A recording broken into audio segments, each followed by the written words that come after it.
The foundation, forgiveness. Here is a brief summary of the foundation for all the exercises in this book. The importance of forgiveness. If you cannot forgive, or this is a tough subject for you, I encourage you to read my book, Freedom Through Forgiveness. The power of forgiveness can change your life. You need to be able to forgive, even though it may be hard. Below is an excerpt from that book to give you the basic idea of the importance of forgiveness and how it works to help you find freedom. Forgiveness is an essential key to finding personal freedom. Unforgiveness is like an emotional prison. We lock up our negative feelings about a person and we hold on to them. It actually ties us to that person, even if the person is someone we'd rather forget. The good news is we hold the key to the prison doors.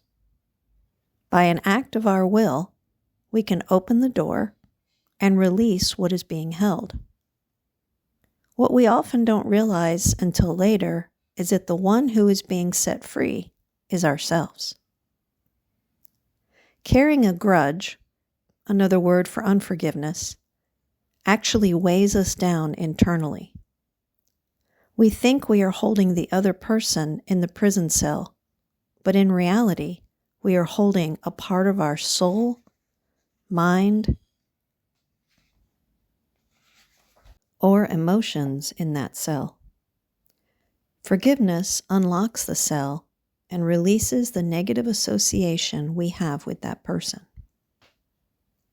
Many people have a misconception about forgiveness.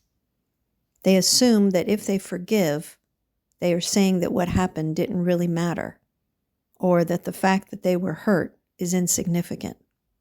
That's not true. Forgiveness starts with an acknowledgement that what happened was hurtful. It assigns responsibility for the pain. By acknowledging what happened, you can begin to release the negative emotions associated with the pain, and in time, you can choose to let them go. You may think, what they did to me is unforgivable. How can I let go of it just like that? First of all, you don't let go of it just like that. Forgiveness is a process that takes time and effort. Depending on the depth of the pain, it could take days, months, sometimes even years to release it. Each person's process is their own. It takes as long as it takes. Yes, what they did was really bad.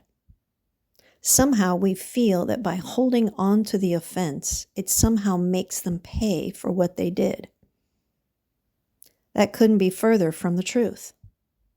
The other person is not the one suffering. You are.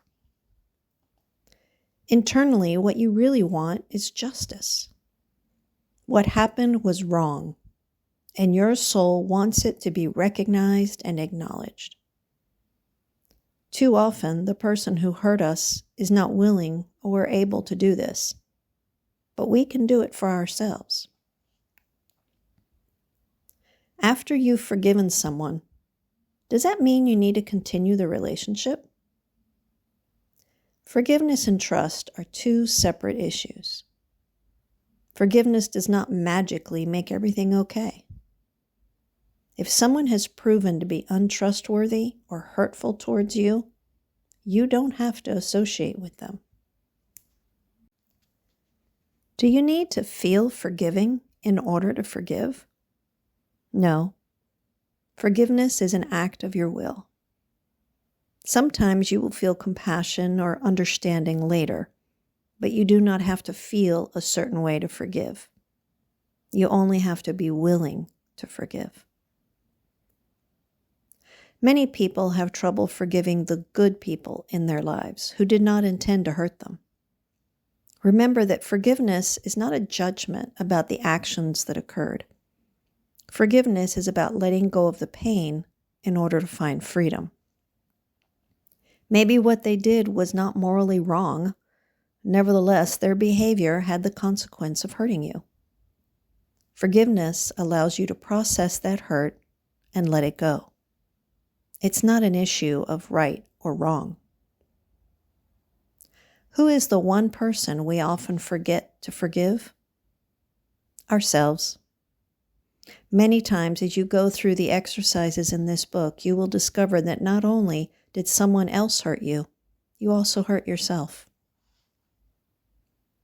For those who were raised with a faith tradition that made certain things God's fault, for example, someone's death, you may need to forgive God. It may feel silly doing so, but if you find that you are very cynical and bitter toward matters of faith, chances are you are holding negative emotions against the concept of God that was presented to you. It's time to let that go. Your heart will thank you. As you do the exercises, you might sense that you need God's forgiveness. That's good. Ask God to forgive you, and He will. Then you can choose to forgive those that hurt you. His forgiveness empowers us to forgive others. Each of the exercises in this book presents a choice to offer forgiveness. It may seem uncomfortable at first, especially if you have experienced trauma in your life. You may need help processing it. That's okay. There's nothing wrong with asking for help when you need it. Look for a counselor or therapist that can support you. Perhaps you could ask them to do these exercises with you or as part of your homework between sessions. For issues that are less serious, you may discover that offering forgiveness is easier than you thought. It does get easier to practice forgiveness the more you do it. Your heart becomes accustomed to letting things go once you've experienced how freeing it is. Forgiveness is a choice. It's not a feeling. You can do this, even if it's hard. I believe in you.